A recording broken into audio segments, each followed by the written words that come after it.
Welcome to Best Turkish Recipe channel. Today's recipe is Schnitzel.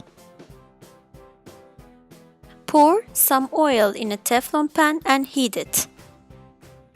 First, take chicken breast, covered with egg, then crumb.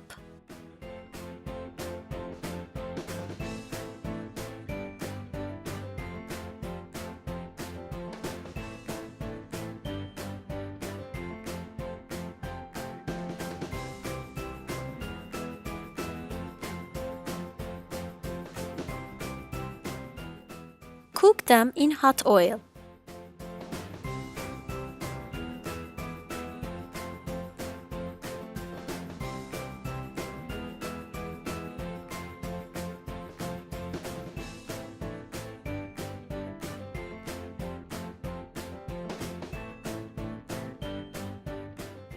Turn the other side as you see.